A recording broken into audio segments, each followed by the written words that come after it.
Ranter is back to go into yet another rambling diatribe of the news of the day. Well, what a day it has been. This got to be one of those no good, awful days for poor President Donald Trump. One of his long-standing fights to protect his records ended in the Supreme Court. Not technically finalized ended, but in all intents and purposes, there's nowhere else to appeal right now. He now has to go and present his taxes, when asked, to the SDNY, the Southern District of New York. Now, let's get into a little bit of detail on this, shall we? Uno momento. Okay. From CBS News, as I try to bring this up.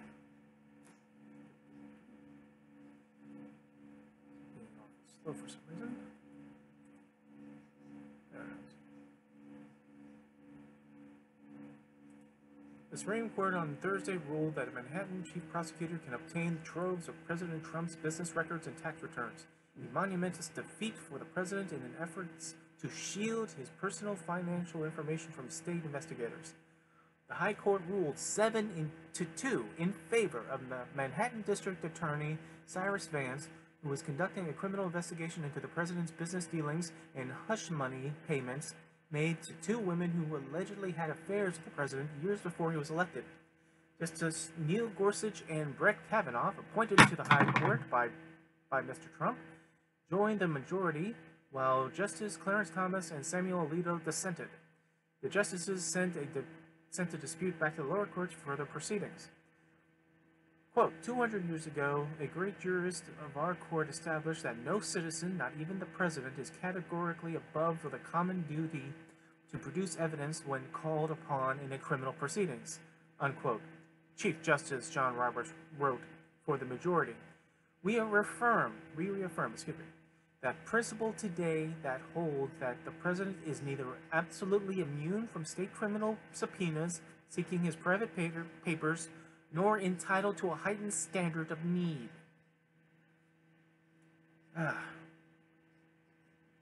There's actually, if you go for the CBS News link on this, they actually have a copy of the actual ruling, which is kind of cool for historical sake. Vance is seeking business records and tax returns dating back to 2011 from the Mazars USA, Mr. Trump's long-standing accounting firm.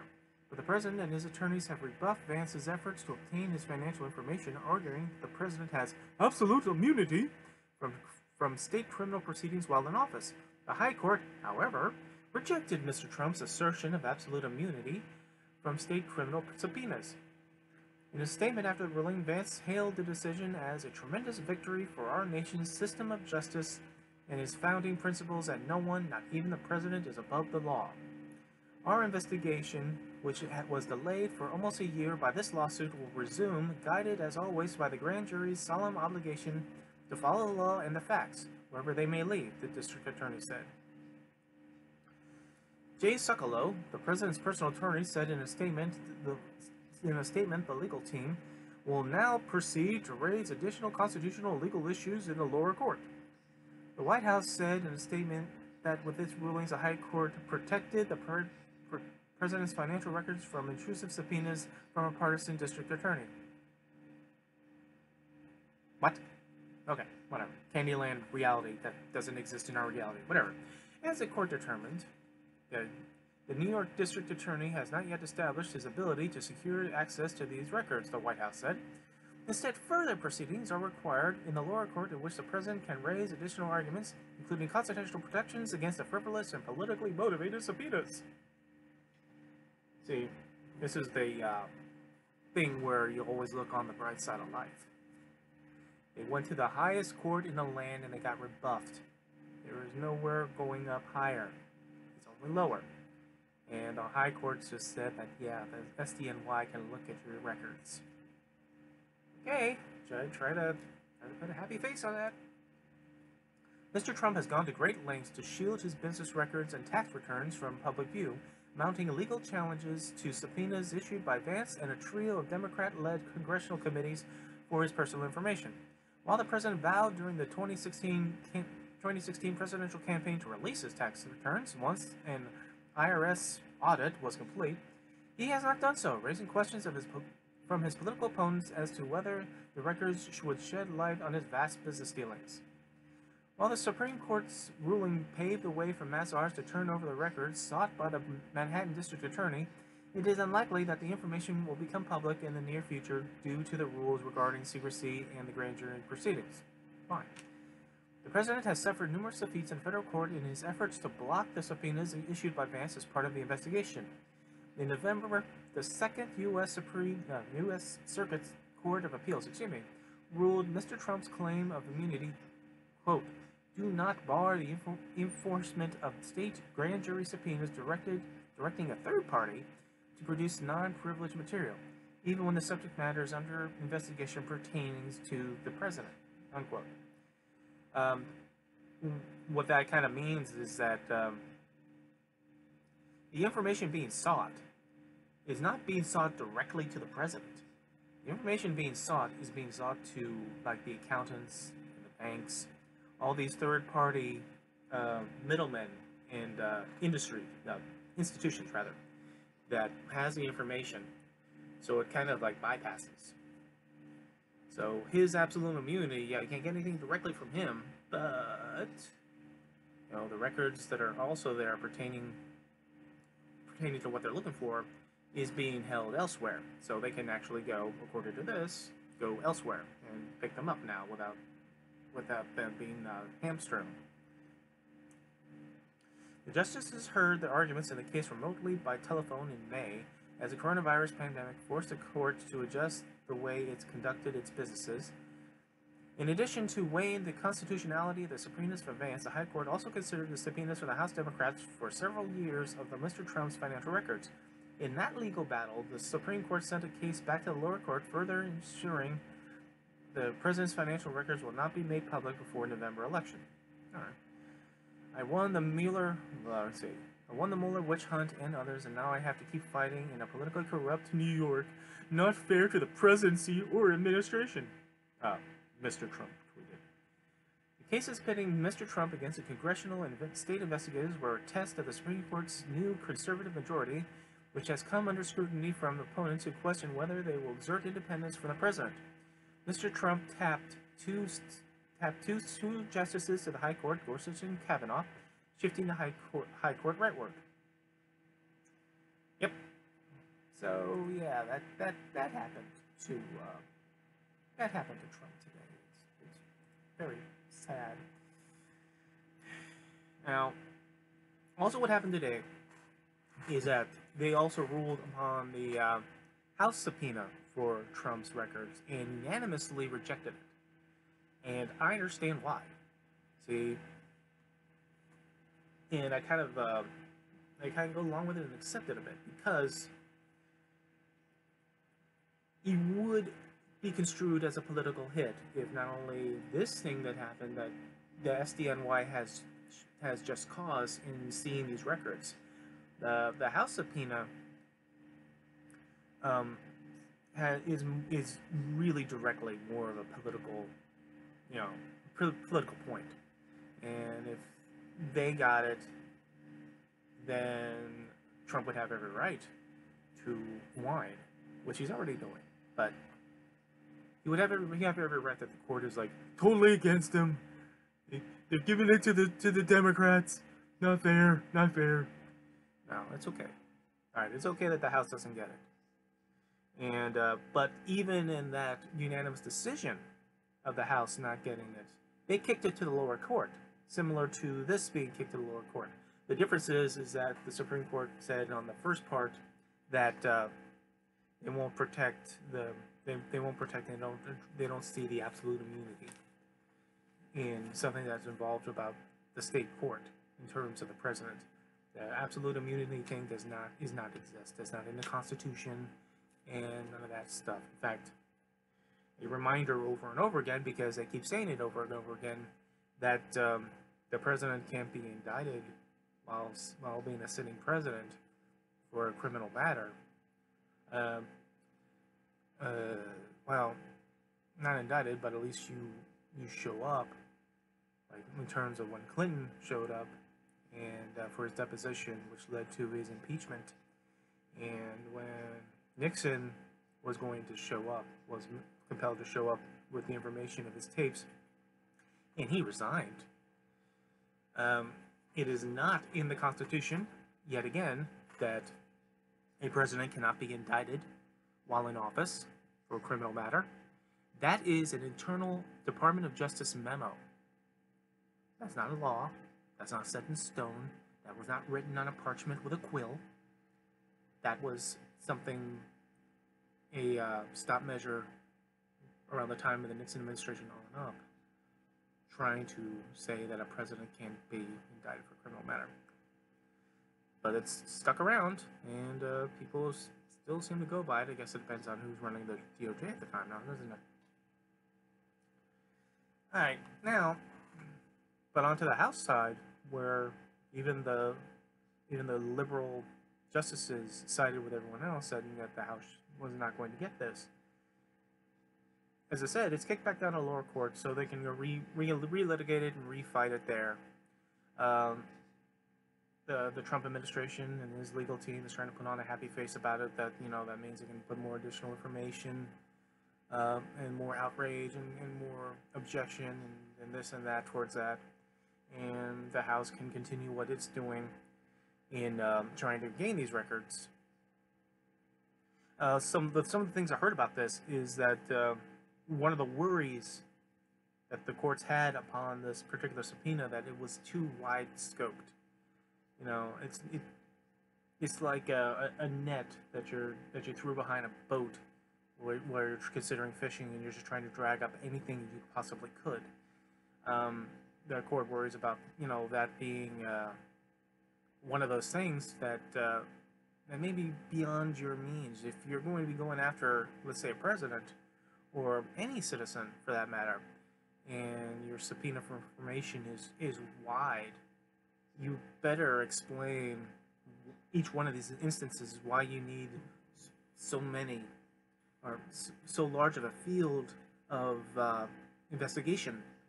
I mean, why do you need subpoena not for like a narrow course, but a catch-all for anything that comes along the lines?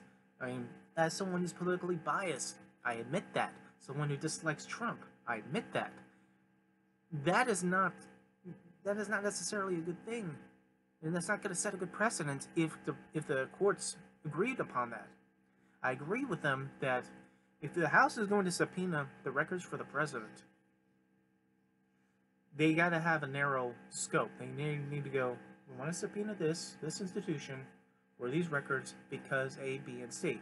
We also want to subpoena this institution for its records for D, E, and F, etc., etc. But, you know, a catch-all of, like, anything that looks naughty, we want to subpoena it all. No, that's not going to work.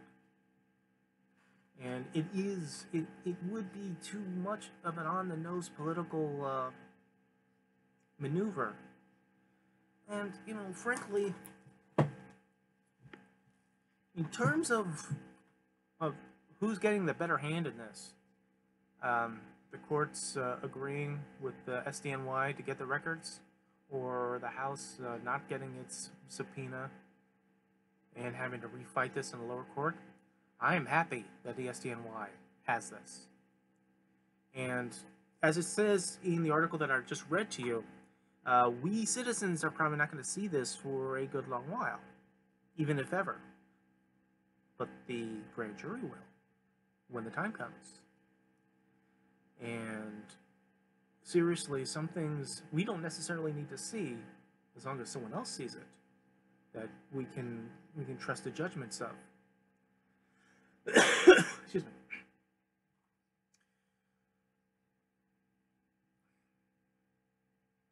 And which is why Trump is flailing on Twitter. Surprise! The Secret Service didn't lock him in his bunker where he could be rocking back and forth going fake news, fake news, fake news. But laid aside. The other thing that happened in Donald Trump's awful, horrible, no good day was that his precious building is having a mural painted out front of it. Black Lives Matter is now going to be plastered on the pavement at Fifth Avenue in front of his building. Poor Trump. Poor Trump. Now, Trump has said that this is denigrating the street, that Black Lives Matter is a symbol of hate. Um, you know, I think Trump is using the same words, which is correct. However, he's using them in the wrong tense, in the wrong order, because no, no, no. You see, Donnie, let me help you out here. Black Lives Matter is not a symbol of hate. Black Lives Matter is a symbol you hate. See, that's a little bit different now. And since you believe everyone is following your line, as if you hate it, then everyone else has to hate it.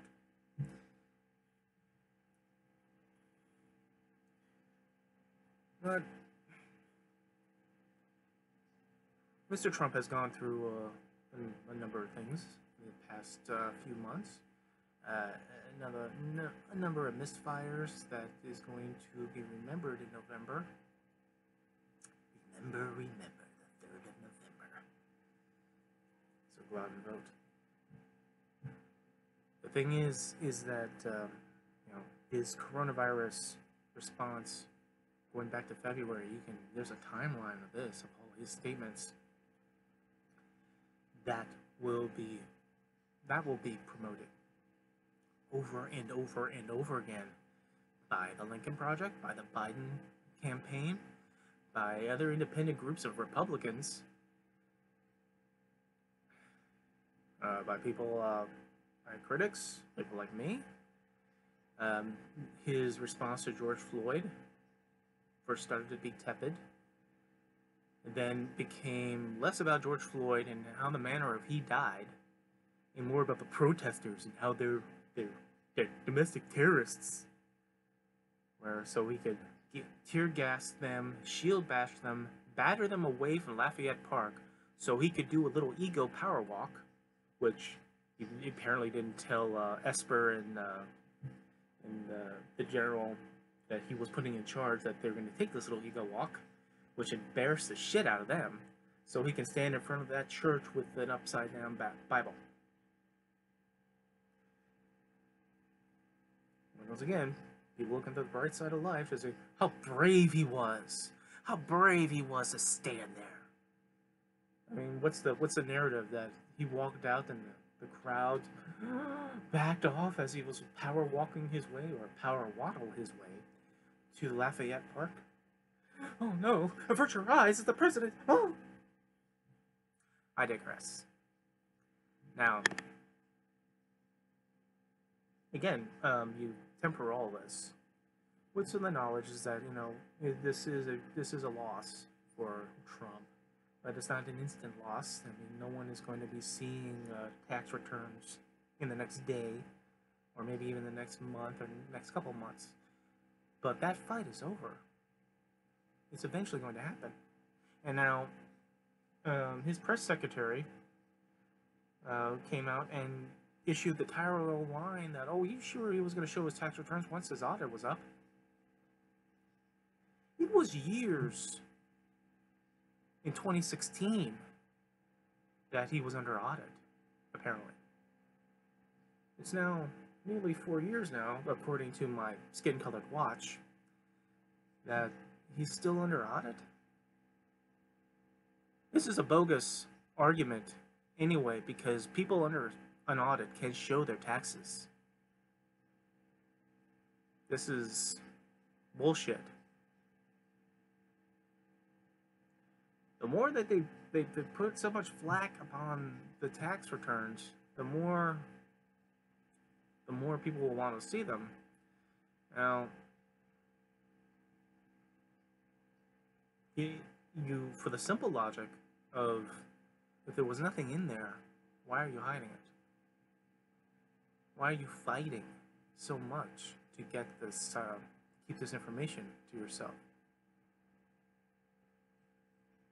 There were, when you look back at history, when you think about, like, say, Nixon and his tapes, Nixon dubbed over a 17 or 18-minute gap in one of his tapes. There's a lot of stuff in the regular tapes that, you know, they wanted to redact. Him acting racist, saying racist shit on the tapes, his behavior towards his political enemies, and so forth, what he wanted to do. A lot of those themselves were bad and scandalous, you know, in the right conditions, in the right atmosphere. But he dubbed over something that he didn't want anyone to ever hear. And people, that makes people want to hear it. That people want to wonder why he is destroying evidence.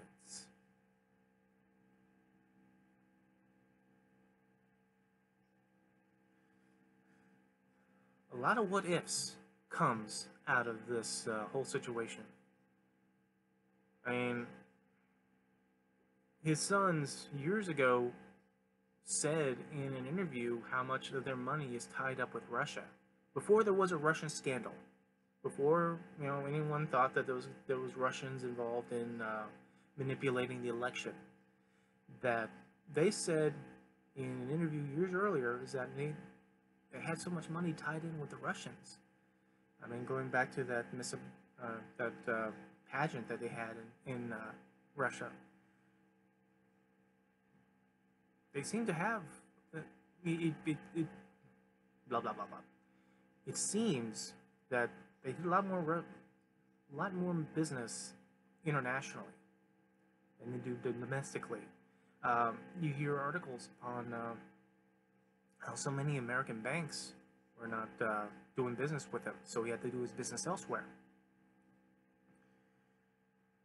You know, that fuels the type of conspiracy theories, the what ifs. You know, why is he so soft on Russia? Is it something that they helped him win the election? Is it something to do with his finances? I mean, is it real or not? I mean,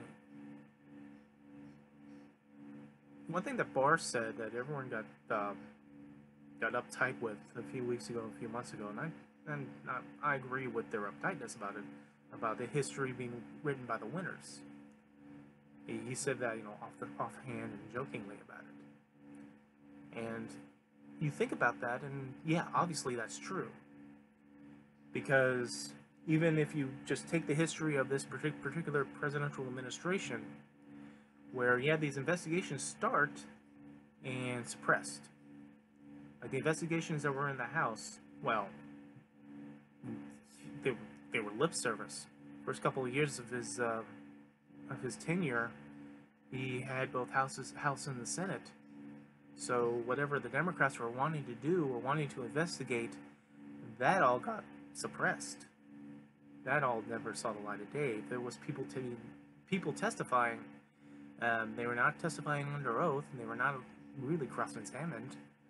And they came and went, and then when they came and went, then they make their statements. Oh, yeah, see, there's nothing there. Because, as Barr says, history is written by the winners. So you had a situation where you had both houses of Congress and the DOJ under this particular presidential administration.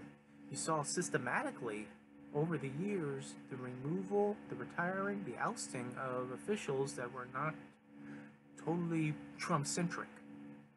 We're seeing that now. Lieutenant Colonel Vindman, who testified in the impeachment, wasn't doing anything malicious against Trump. He was doing his job. In fact, in some of his testimony there, he was trying to say that he was trying to clarify the record for us. He was wondering why certain words were omitted from the records of the transcripts, and he wanted to correct that. That wasn't like any "I'm going to get Trump" bullshit. That was, I want to make sure there is an actual tangible record for everyone, so everything is clear. But, you know, He gets vilified. He gets his patriotism questioned. You know, he fought for our country and got a Purple Heart for it. Well, no, still Vindman. Still the other. As an agenda. Bullshit. Well, now he's retiring. He's forced out. That's it. His twin brother was also kicked off detail, and he wasn't even involved in anything. But, gone.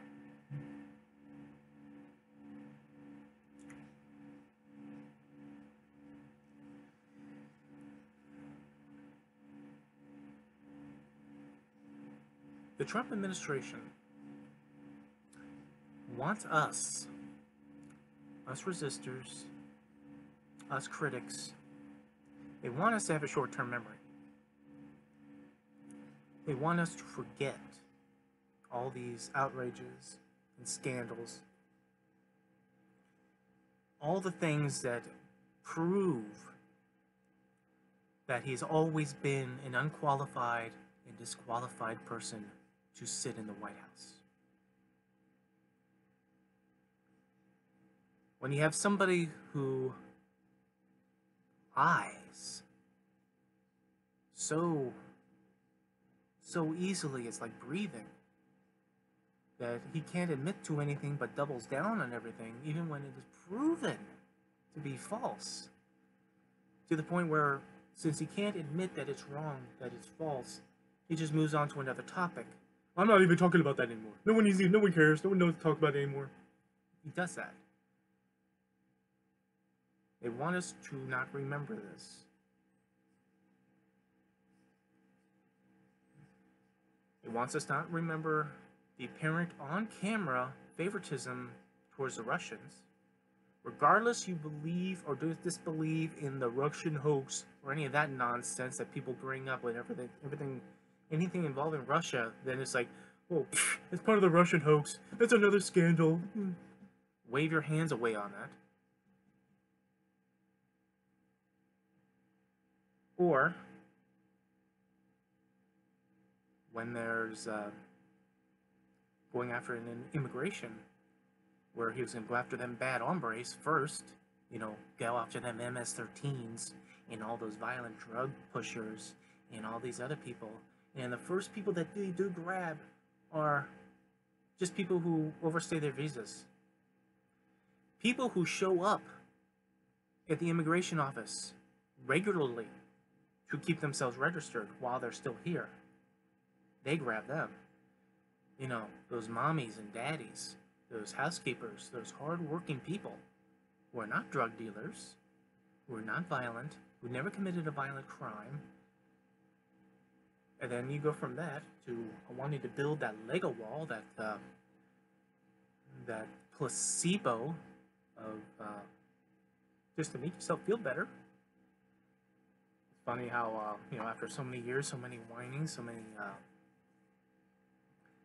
so much flailing about this subject, that they only managed to build about 3 miles worth of new wall or new fencing or whatever. Oh yeah, and by the way, since it's election time, another caravan is coming.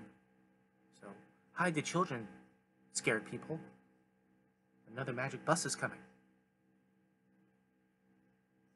It'll be driven by the Who. Jesus Christ, people. Anyway. Then you get the zero tolerance. We're supposed to forget about that. Where we're not only we're holding migrants,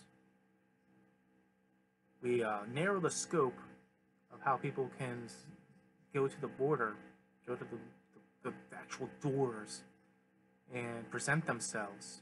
We limit that. We limit asylum, making people desperate so that they try to go around that, and when they get caught, then you go, see, look what they're doing.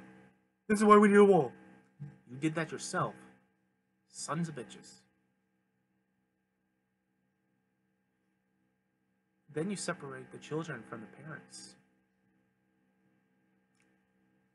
You put kids in cages. Now the argument in reply to that is that, oh yeah, well, Obama did that too. Obama did that too. First of all, If I can admit Obama was fucking wrong for doing that, then how about you fucking admit that Trump was wrong for doing that? Not even going into the different circumstances involved, given that what was going on back in the Obama administration with the deporter-in-chief, that those children were unaccompanied when they came over the border. So yeah, they were detained. They were detained on their own. But with Trump, they weren't unaccompanied until he separated them. Held them in black sites so that the media or lawyers or doctors could not see them. And then we hear the horror stories of the conditions in some of these places where they actually go and they actually made their way in so they can see the conditions, the inhumanity of it. How many of these videos, between where I started in social media on Facebook to YouTube, did I ask, where's the fucking humanity? There isn't an answer to that. You're too busy. We're supposed to forget this too. We're supposed to shrug your shoulders at how many migrants actually died while in our custody.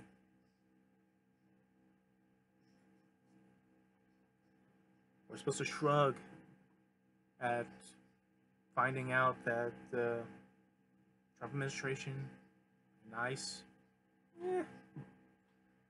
Let's not worry about, flu testing the migrants. Let's not worry about that during flu season.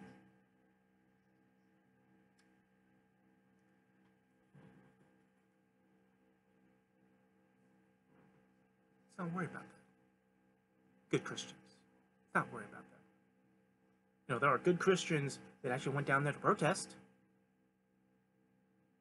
Good Jewish groups, Muslim groups went down to protest, and there were some incidents where some of them got arrested for protesting. The Good Samaritan, what's that?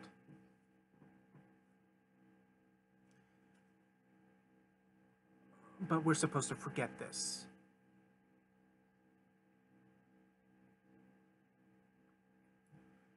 We're supposed to forget that every time there was a shooting, mass shooting, people dying, we're supposed to forget that Trump will tweet about, the location of where these places are, gun-free zones. Or when he feels a particular amount of pressure, he'll try to talk tough about the NRA. And then Wayne LaPierre will give him a call, and all of a sudden, all that tough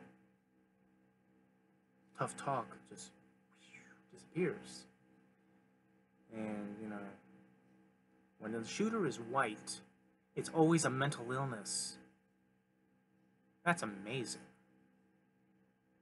I have a meme that I use whenever any of this comes up, and it's like it's a meme of Peter Griffin wearing like a fez, and I suppose it's supposed to be like Arabic garb, but he's being presented by a guard or something, and the guard has this color swatch, and if you're white and peach, you're okay, but if you're tan or dark, then you're a terrorist. How is that any different than seeing that we have a shooter or shooters that commit mass murder with their weapons, and since they're white, we won't call them thugs, as if someone happens to be black, like as he wouldn't do normally, but if they're white, they must have a mental illness. So his vow to stop gun violence is building more mental institutions. First of all, that's not a preventive measure. If that was the case, if that was some sort of nominal way of dealing with gun violence, that is an after the fact remedy, if there is such a remedy for that.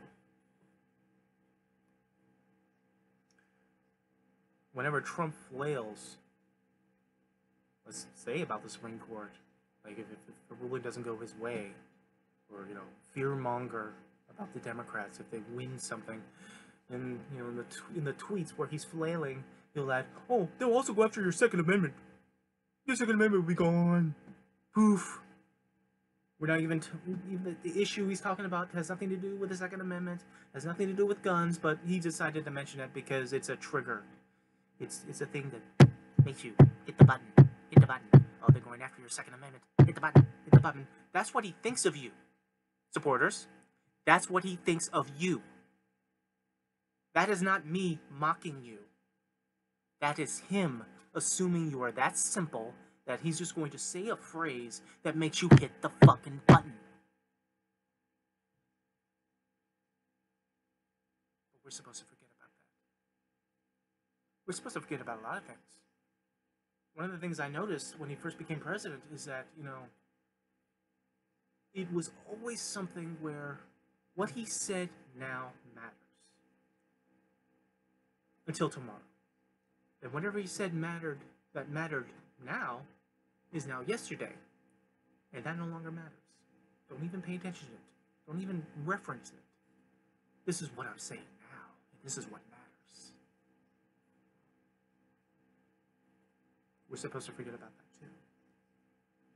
I was supposed to forget about a lot of things in the past 4 years. And I didn't. And I'm not the only one that didn't.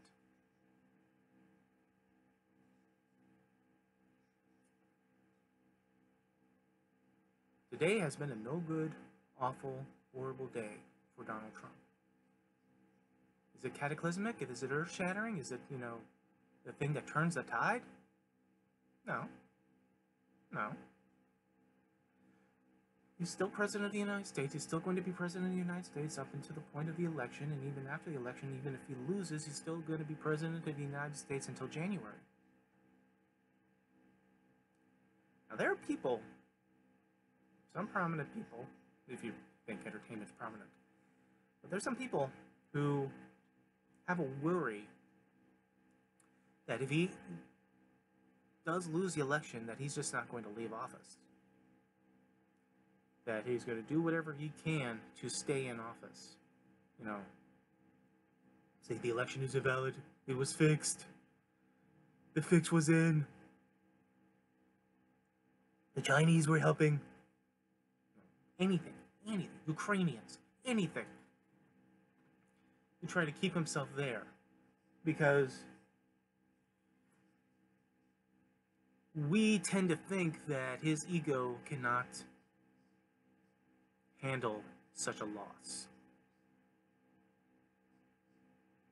Even if he finishes out his eight years, maybe he would put up one of his kids so that he could stay in power while they're the figurehead. Something Putin would do when he created new job titles and then changed job titles with Medvedev so that he could still be in power.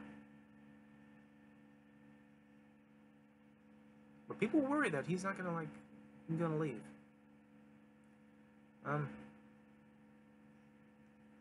I'm certain that the Secret Service, when they're now detailed to a new guy or new girl to be president of the United States, they're going to remember all the times that Trump made them pay for their own lodgings and put their own money into Trump businesses where they had to stay, get their own golf carts while he's golfing. Who probably did a myriad things. Expose them to the coronavirus. We'll get into that a little bit. I'm sure they'll remember all that. And when they're signed to a new president, I don't think they'll have a compulsion to stop him from lifting him out of the chair and dragging him off the grounds of the White House, kicking and screaming, where there will be state investigators waiting for him. Because if the DOJ memo is so determined to be so set in stone that a president cannot be indicted while president, well, he won't be president then.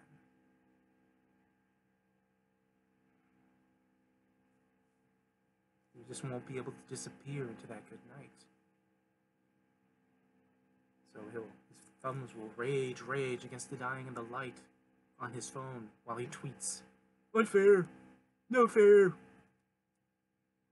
Trump fans, save me!"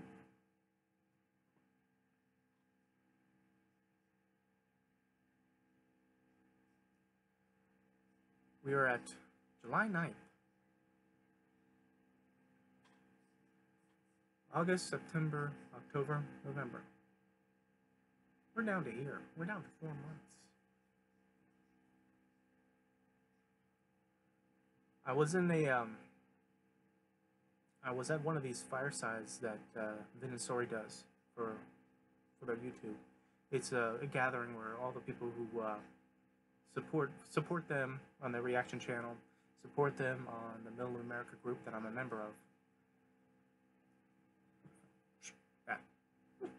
Anyway, there was someone in there that flailed about, if Donald Trump gets reelected, that he would commit suicide or something. And I was just like, Jesus Christ. I'm one of the biggest critics of Donald Trump that they know that I don't hide my disdain and disgust of this representative of humanity. But if Donald Trump gets reelected, I'm going nowhere. I'm not leaving the country. I'm not going to commit suicide. None of that other melodramatic nonsense. I stay and I fight. You know, I'm at 41 now. And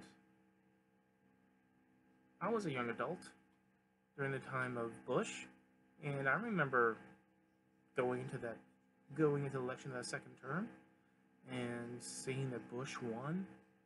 And I heard people going, "Well, I'm going to leave the country if Bush wins again." And I'm like, why? Why would you abandon the country you love for someone you don't believe deserves to be its figurehead? The same question I'll ask from Bush. The same question I'll ask of Trump. Why would you leave our land to him? We've seen what he's done when you leave him the keys of the government. Have we had one infrastructure week? I don't know. We've had the weeks, we just never did anything with infrastructure. All that more. Hi, man. No, not going anywhere. And losing an election doesn't make me disappear. Doesn't make me think that he won. He's still wrong. He's still unqualified. He's disqualified. And I will point that out in every single instance. Because if we don't, then those who will take note of how he wins his elections, how he conducts himself, and if that's successful, because the first time around in 2016, yeah, we knew Donald Trump. We knew Donald Trump for decades of how his behavior was. And we kind of forgave that because that was the go-go 80s and that was someone living in excess. Some people strive for that bullshit. People saw him on The Apprentice. People saw him in all the other social constructs that he would do. I mean, he kept himself visible. But you didn't know what he would be like running a country, being president of the United States, if he could actually do the job. 4 years later, we know he can't do the fucking job. You're no longer in the dark of him being an unknown element. Something that could be the lesser of two evils because of Hillary. You know what he does. You have seen it. So, there's no excuse for that. You're going to vote for him. You're going to vote for him. If you're not, well, you have every reason not to. Alright. In any event, as I said, this is a no good, awful, horrible day for Donald Trump. Black Lives Matters in front of Fifth Avenue. and he's going to have to show his taxes. Boy, he doesn't deserve that, does he? Well, yeah, he does. He does deserve it. If not for everything else that has happened that we've categorized in the past. Look in the past week, next couple of weeks. Officials in Tulsa are attributing their spike in coronavirus to the Trump rally. I've already said this a number of times. There were already 10 confirmed cases of coronavirus at the Trump rally, and that came from Trump's staff and Secret Service agents. Herman Cain now tested positive for it.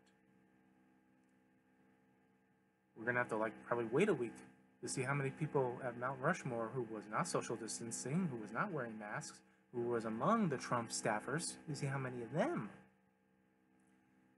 could have come under the COVID weather. And even though there's a correlation between his rallies and the local spikes of this illness, he's threatening to pull funding from school institutions if they don't open up fully with in-person classes. Now, people go both ways on this. Is that, yeah, people want to have schools open. They want students to go back to school. Yes, we understand that. But they also want them to go back when it's safe.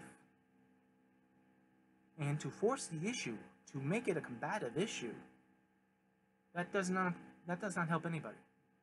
And that turns children into political pawns. Just another football to use for rallies. He's doing it. Betsy DeVos is doing it.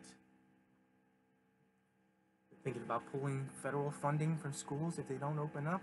Well, that's great for Betsy, because Betsy, it seems, was making sure coronavirus relief packages, the majority of that money went to private schools as opposed to public schools. She don't give a shit about public schools or the students that goes to public schools.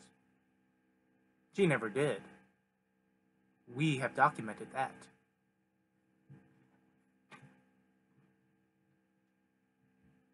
But yeah, at all cost, send the children back. Say that, they're less at risk. They're less at risk. Said the lie that 99% of COVID cases are harmless. Bullshit.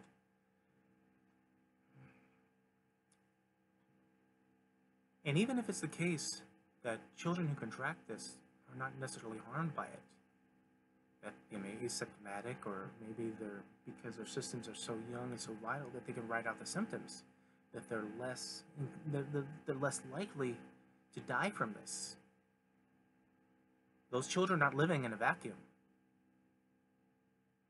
And since this can be passed asymptomatically, those children can affect adults, teachers, janitors, school officials, lunch lady, the bus driver, the parents, their friends, the total strangers, all of them. We know this. But they don't care. Not really. Because the reason why they want these kids back so goddamn much, and so soon, at full capacity, at in-person class, because they see the children as little ankle monitors, that are little weights that are preventing the parents from going back to work. So once again, this goes back to the economy. You don't have to stay home anymore. We'll send the kids back. We'll send the kids to school. You can go to work now. Make the economy roar so I can be re-elected. Never mind that there could be parents. There could be a lot of parents. There could be a vast amount of parents that don't want to risk their children going back immediately to schools if nothing ever happened. And the thing is that maybe you can get the older kids, the high school level kids, to understand the concept of social distancing and wearing masks and dealing with their teachers who will be wearing masks and learning the seriousness of this. But how about little kids? You may get the concentration to do that for a few minutes, but then masks get lost. They're playing tag.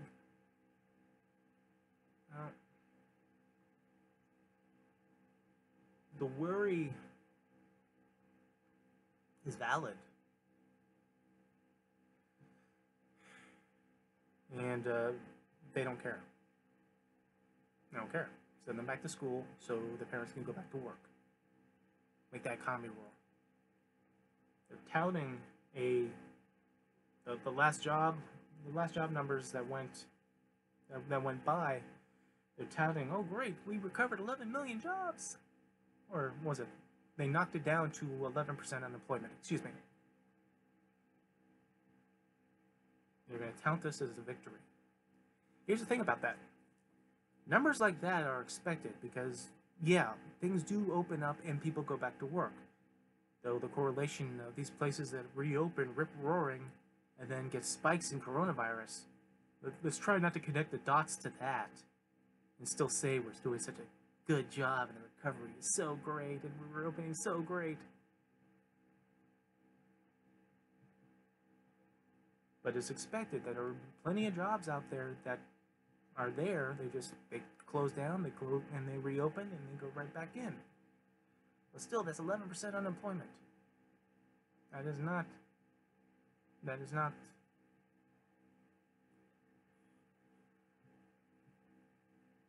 We're in a situation that is beyond politics. And that unemployment is not the president's fault. But if he personalizes this, then people will assume it's his fault. That, he was asleep at the wheel. He wasn't protecting the people. When the coronavirus got here, it wasn't his fault. But the misrepresentation, misinformation, what he was saying, what he was doing, what he was contradicting, that becomes his fault. That is his fault today, where he's saying that the coronavirus will just disappear. He says that it disappears on those days and we have record cases. 51,000 people one day. 56,000 people the next day. 58,000 people the next day. I mean, we can be a broken record about this. We have to be a broken record on this. When he says that we shouldn't be testing, that, testing leads to cases and we don't want cases.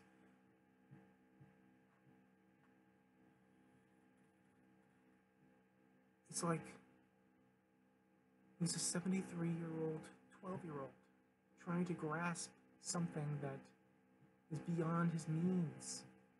And there are politicians. There's a fucking stateside GOP official saying that stop the testing. The only thing that stopping the testing does is guarantee people will die. Now, because when you test and you find cases, those cases get identified, those people get treatment, which will lead to living. It's not a mystery that we have so many cases, but the death tolls go down, go up, go down, because more cases are identified, the more people get treatment, the more people survive. But the thing is that they don't worry about that. They're worrying about the numbers, they're worrying about perception, because in Trump world, perception is reality. And so many cases that are seeing this is a personal attack on him, as if people are getting sick on purpose just to screw with him. Remember, this is the guy whose mentality was, when the people were on the ship, that they should stay on the ship because he likes the numbers of cases the way they are. Because if they leave the ship, then there'll be more numbers in the United States. So people should suffer on a boat because he doesn't want to get his numbers up. Fuck you. Alright, I'm nearly an hour into this. But yeah, sort of kind of circle this around again, at least at this last portion. Yeah, he deserves it. He deserves to have this no good, awful, horrible day. For the coronavirus, for being hashtag typhoid Trump, doing his rallies and getting people sick at the rallies, to not giving a shit and sending back the kids because he wants the parents to go back to work so goddamn bad. He deserves it. He deserves the investigations. He deserves the criticism. He deserves what he gets. See, this is not a one-way street where he can act like a child, flail around on Twitter, do his little Twitter fights with people, disparage people, and there's no consequence. He has lived a life of 70 plus years without consequence. And some of y'all admire him for it.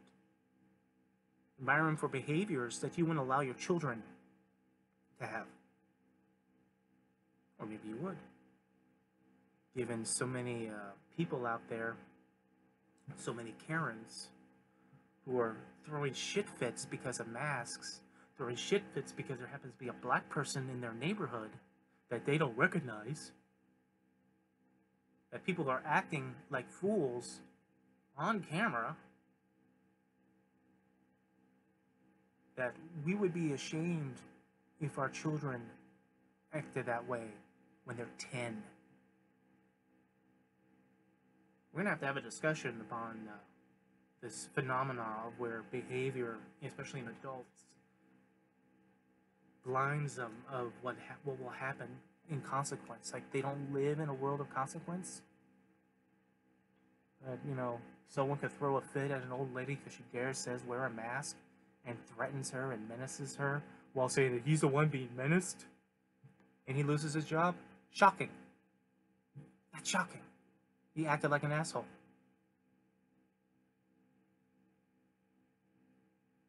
And in this world of the internet and social media, 24-hour camera phones, that people will be identified, and that identification will lead to their jobs, and there will be a knock that says, hey, can you step in my office for a minute? And that's where the pink slip is.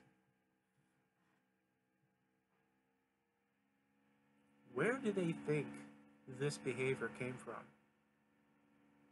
Who found his way into politics, feeling no sense of responsibility or consequence, showing the people that admire him, that will allow him to shoot someone on his Fifth Avenue without losing a single vote, that condones and tolerates every little shitty thing he says or does towards anyone? Where do you think this permissible behavior came from that they now think, oh, well, I can do it too? Food for thought. Alright, guys. The ranter rants because the urge to rant is rising, and this was a good day to rant. You have a good night, and we will most likely talk again. See ya.